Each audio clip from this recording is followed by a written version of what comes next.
Alright, so right now I am putting all the parts on trees, get them out of the way, and prepare them in the format that I'm going to be working on this kit.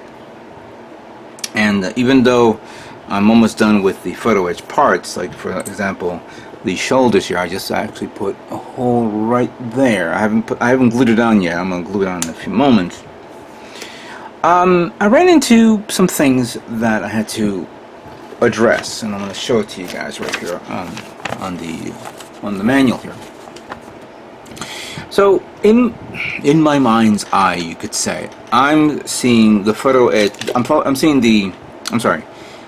am seeing the digital camo design idea all over the white parts, but I think that's going to be maybe a little bit too much. I think I should break it up here and there. Maybe you guys, whether you agree with me or not, I don't know, but just hear me out what I'm saying. So I'm thinking of doing like the entire foot, the entire leg here is photo etch. Oh, sorry, I keep saying photo etch. The entire foot is digital. The calf is digital. The back skirt digital. This little container, that's because these are two parts, the part in the bottom and the part on the top. The part on the top will be digital.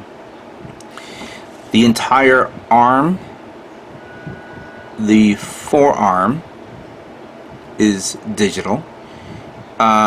This looks like it's a white part, but it's actually one of the gray parts, which I should pull it out. What the heck is that? Oh, sorry, I'm looking for it right now. So it's this part here, that's a white part compared to what I'm seeing here. So I guess that's white, so alright, fair enough. But this is digital. The entire back and front part of the head is digital.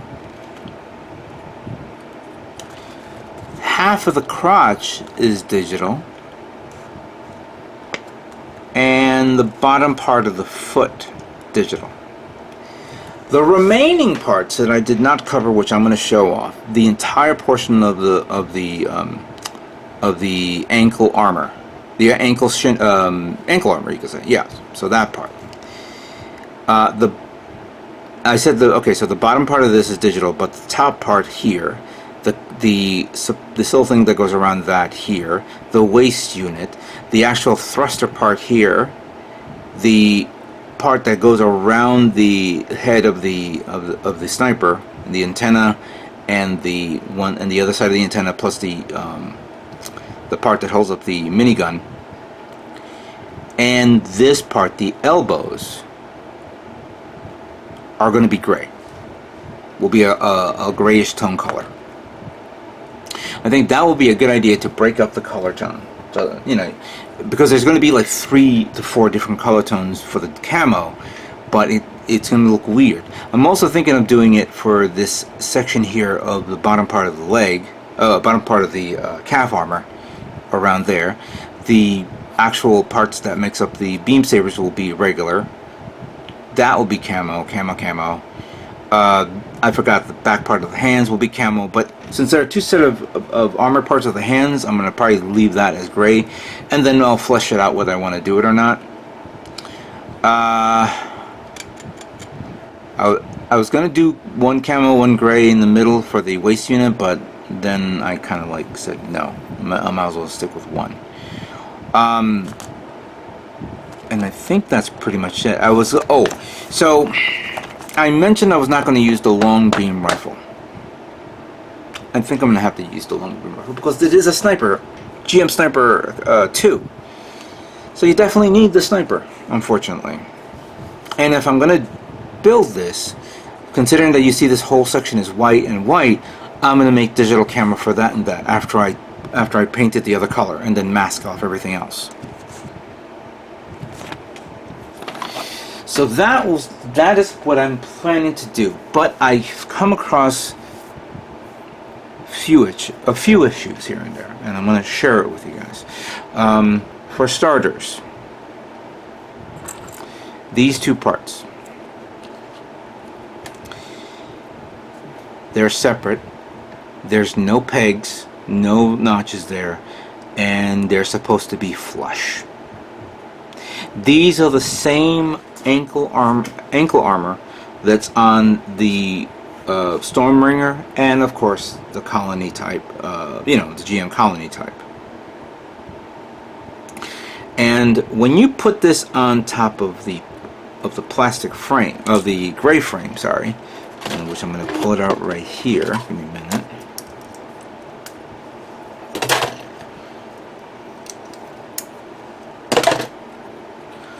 So if I put one right on top of this, and the other one on top of this,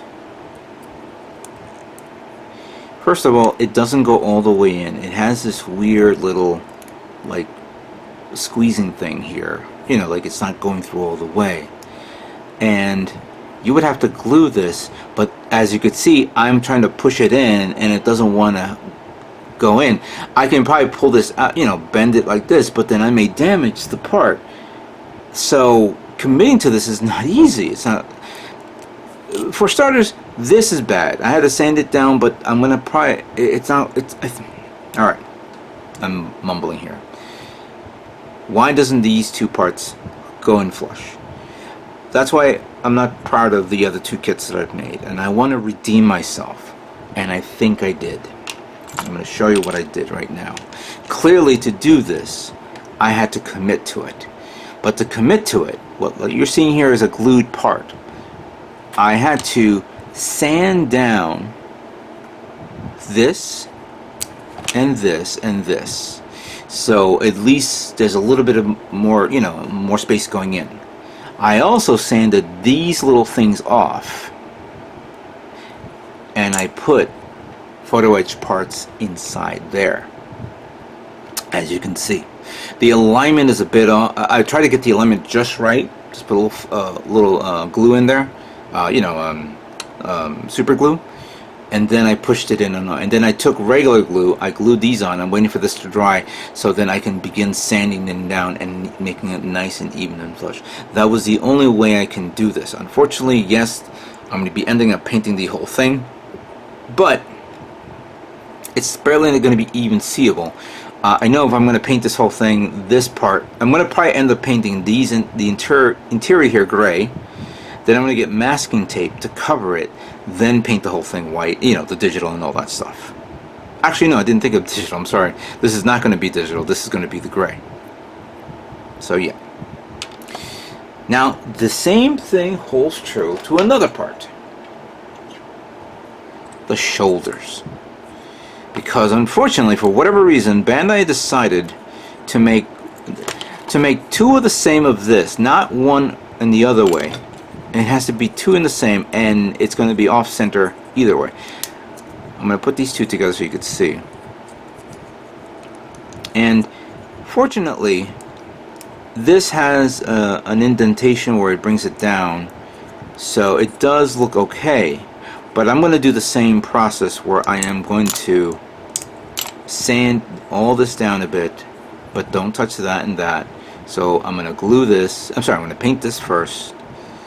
Then I'm going to put it on. Then I'm going to mask it, and then I'm going to paint it digital, because then I'm going to glue this section here nicely, light, so that way it's stick together, and then I can then do the digital camera. It's a lot of work. A lot of patience that you have to go through right now. I also did this, as you could see here. It's all nice and done. I sanded it down a bit more so I can get rid of the super glue that may have bleeded out. But also, this is actually being held up by pressure, like that, and that's fine. That's fine. So that way, when I do the digital, it's all one, all one shot right there. And then that way I can then concentrate it nice and smooth. I've also did the elbows. Check that out. So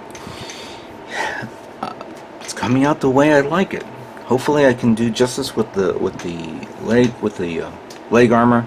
Sorry, with the yeah, with the ankle armor, which surprisingly there's a. I'm now looking at the image. There's a line there and there, so clearly they didn't even fix this for the model kit. So wow, that's really cheesing. You know, that's really bad. But hopefully I do a better job. What you see here. All right, let me continue on. Let me begin priming this guy. Alright, so all the parts have now been primed. That will make up, of course, the GM Sniper 2, or Dingo. Here are all the parts for the inner frame. Some of the weaponry are here, some parts there.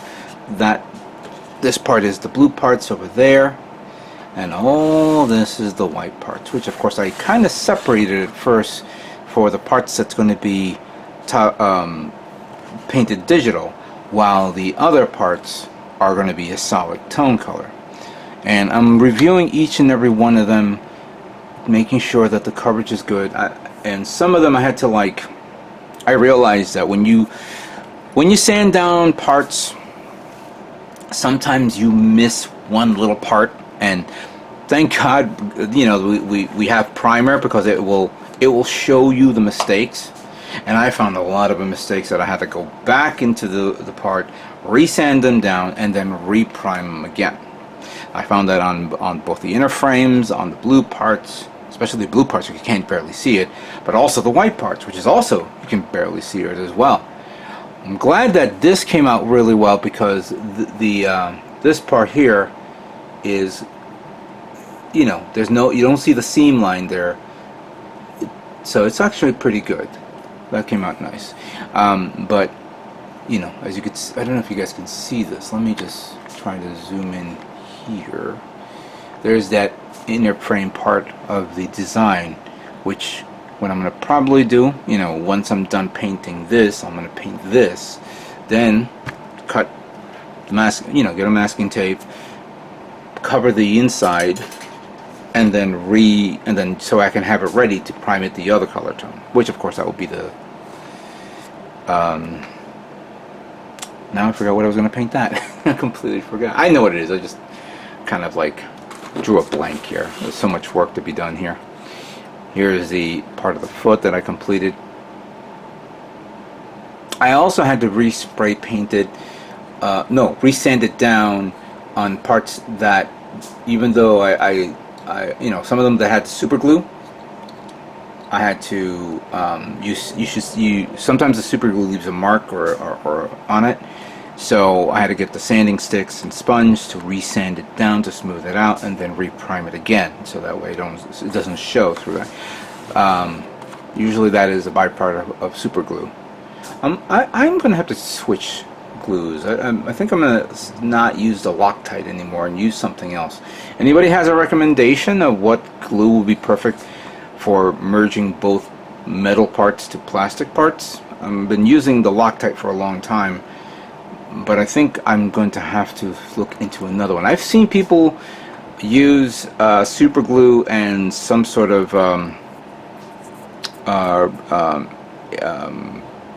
product, so the parts glue faster, because usually when I put them on, well, in the case of the metal parts going on, that's fine, but something like this one, which I had a hard time, where I put the glue on and then I held it and I had to wait a good 10 to 30 seconds, and then once I feel like a resistance, then I let it go, and then I know that it works.